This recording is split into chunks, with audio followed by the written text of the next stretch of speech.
Would Yellowstone have been a success without Kevin Costner? Love him or hate him, particularly for the way he exited the show? But one thing's for sure, Yellowstone relied on Costner to make it into a hit neo-western. The Dutton clan patriarch, John Dutton III, was a role meant for the Hollywood legend, and he honored it until the very end. Unfortunately, it was when he wanted it to end, and not when Taylor Sheridan, the series creator, had planned for it to wrap up. Speaking of which, the show has finally wrapped up after 5 killer seasons, literally and figuratively. Costner was noticeably absent from the second half of season 5, and his absence was worked into the script in a way that was controversial, to say the least. For all the fans who wish they could have seen more of Costner on their screens, we've created a video honoring some of John Dutton's best moments from the show. Sit back and relax. There's a whole lot of Kevin Costner content coming up for you. No kindness for the coward. Yellowstone is known for its high-intensity, action-packed, and ultimately tear-jerking sequences. The show knows just how to get your blood pumping and then leaving you a sobbing mess afterwards. This scene would be the perfect example of it. In episode 8 of season 4, titled No Kindness for the Coward, John and Rip are on their way to meet the sheriff. Previously, John has just come into some new information on the mastermind behind his assassination plot, a man he believes the sheriff has in custody with him. The trio decide to meet at a roadside diner, with the sheriff arriving before the others. However, that's when things take a messy turn and a group of robbers barges in.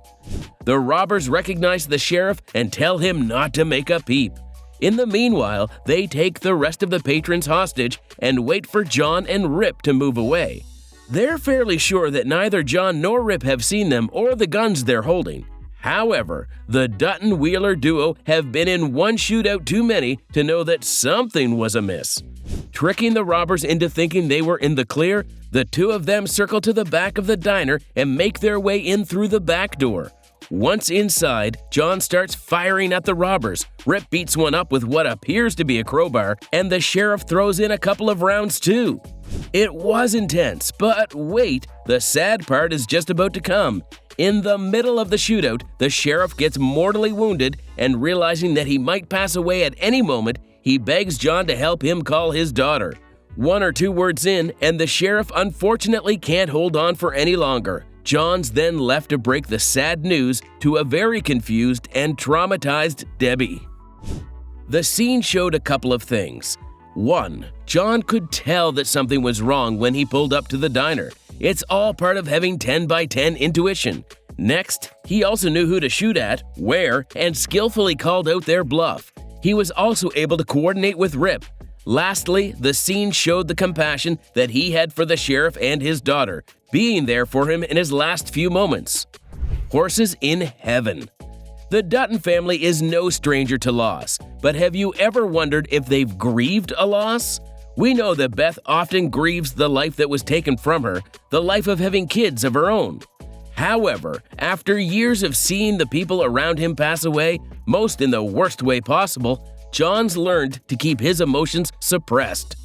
The Dutton patriarch would be the last person to ever sit down and grieve, right?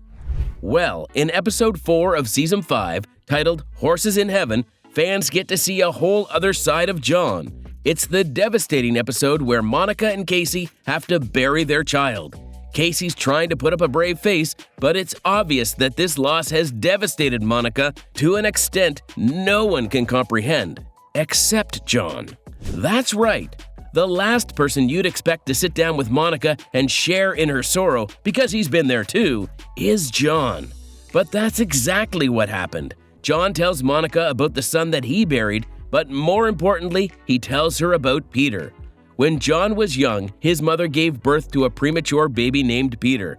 The boy lived for 16 hours until his little heart couldn't go on any longer. While the loss devastated John's mother, his father reminded her that in the brief life that Peter had, he knew love in its truest sense.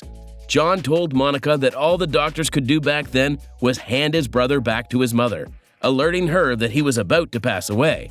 So for all 16 hours of Peter's life, he was in his mother's arms with his loved ones around him, praying for a miracle. That was the kind of life that Monica's child knew as well, John argued. A life where the child was so immensely loved. John told Monica that he knew she would grieve more, rightfully so, but to stop blaming herself for the loss. This scene is a turning point in the duo's relationship. While Monica has always been like a daughter to John, the two have never had a heartfelt moment quite like this one. It was a refreshing, if still heartbreaking, change of pace for Yellowstone. Going back to Cali. If there's one thing John knows how to do, and he does it well, it's traumatizing anyone who tries to mess with him or his ranch. In episode 4 of season 3, titled Going Back to Cali, the Dutton family encounters a group of California bikers. Initially, the bikers were told to clear out from the ranch because they were making a mess. But outlaw bikers aren't really known for taking orders. When things got messy, the Dutton ranch hands and the bikers got into a confrontation. It ended with the bikers promising they'd be back for more. They held to their promise and were back later that night with enough arsenal to burn down the whole ranch. This time, however, they weren't initially met with the ranch hands, but the man in charge himself, John Dutton. The patriarch tells them that they have one option and one option only: to dig. Seeing that they're outnumbered, the bikers begin digging. They probably thought that John just wanted to scare them a bit by implying that he was making them dig their own graves. Again, these are some of the toughest bikers we've ever seen on television. They've handled more than a few messy situations. Anyway, the bikers dig and dig until it's sunrise, and they think, surely John's going to let them go once they dig, right? Nope, that wasn't the case. After they were done digging, John told them it was time to say their goodbyes and get into the grave themselves. Yep, he made them dig their own graves and wasn't about to let them leave. The bikers switched up immediately, going from hardened criminals to guys who just had the wind knocked right out of them. They began pleading with John, who just stood there with a blank expression on his face. You see, there are a few things that John doesn't mess around about, and his ranch is pretty high up on that list. Ultimately, yes, he did let them go, but not without everyone thinking he was about to pull the trigger. Sins of the father. Casey is a son at odds with his father. Jamie's the son who never fit in, and Rip is the son John longed to have. Truly, many fans believed that Rip could have been one of John's own kids when they first started watching the show. Rip's role in the Yellowstone universe cannot be understated. He's as loyal as they come, often resorting to illegal means to get the job done for the Dutton family. However, at the end of the day, he knows that he's not John's blood, and that's something he just has to accept. However, in Season 2's finale titled Sins of the Father, John gives Rip something more than he could have ever hoped for. Besides giving him a home on the ranch, an inheritance of his own, he also refers to Rip as the son he's never had. Now, if you know a thing or two about John, it's that he's not one to get all in his feels. That's why he had Beth read the letter he'd written to Rip, announcing his new home on the ranch to him. The letter, while a few words, is enough to leave Rip sobbing at the end.